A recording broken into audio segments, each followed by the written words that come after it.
Tower coolers are cool, but with their big and intimidating size, usually you're gonna get problems like, RAM clearance, too big to fit in the case, some of it is so tall where you have to use like special big cases to fit into the case.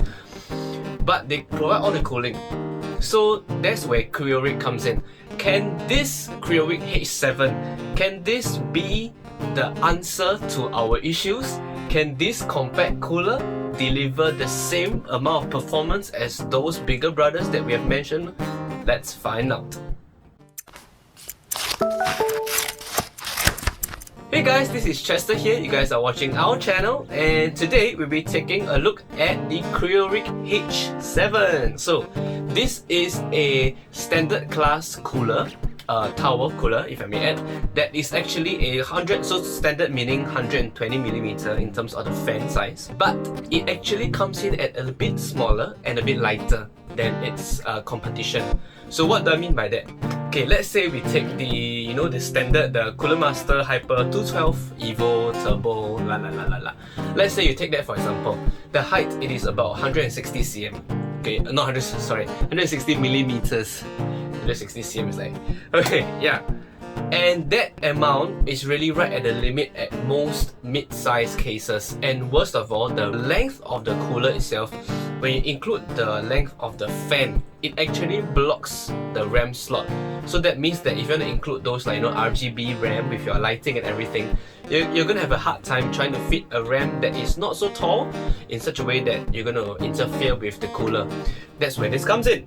So this particular cooler is only 98 by 123 by 145mm. So what that means is at 145 it's actually short enough to fit in a lot of cases. And the best thing is they're marketing this as the zero RAM clearance. So which means that regardless of the height of your RAM, the cooler is designed in such a way that it will not interfere with your RAM. Okay, enough rambling. Hey, did you get it? Okay, let's open this up.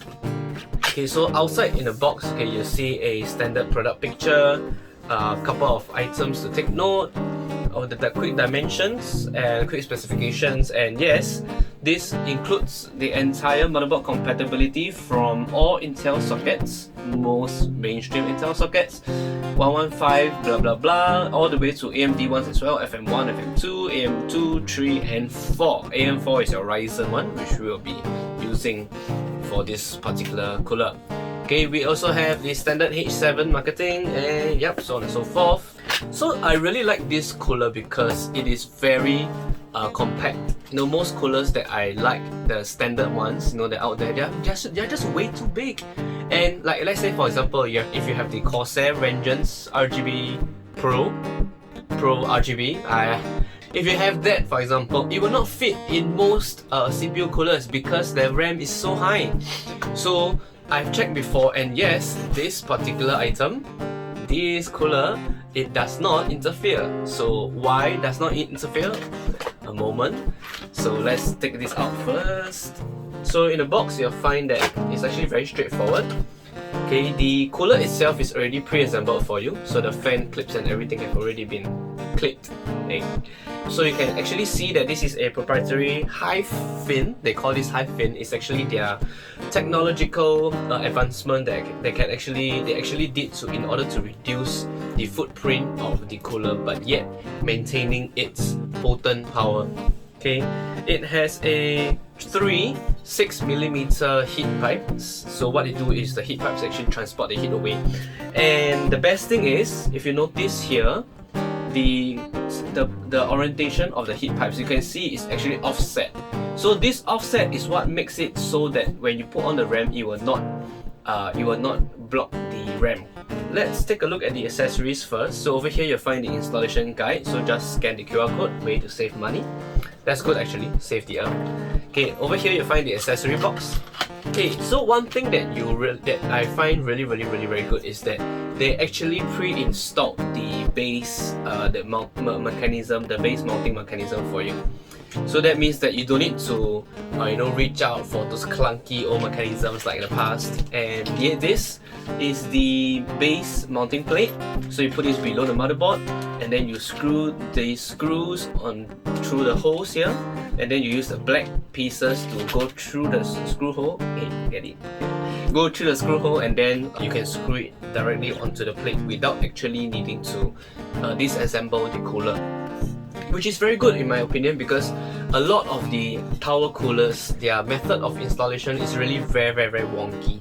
It comes with a single 120mm fan, okay, and this particular fan is rated from 300 to 1600 RPM at about 59 CFM of air, and the best thing is it does that at only producing 25 decibels. So 25 is actually very soft. It's like an office, like that soft. Yeah, so that's one thing I really like. And it actually comes with a pair of spare clips, so if you want to attach a second fan, you can do so. Okay, so on the other side of the accessories bracket, so this is the extra fan clips. Okay, and this is also, they also provide a tube of thermal paste. So this is the CP7 high density cryo paste from Cryorig. So talking about that, so the base actually is polished, as you can see. Yeah, so there's currently a sticker there, warning, so please remove before installing. Yeah. Okay, and when you remove, right, you'll find that it's actually polished. Like you can see that, yeah, you can see it's polished.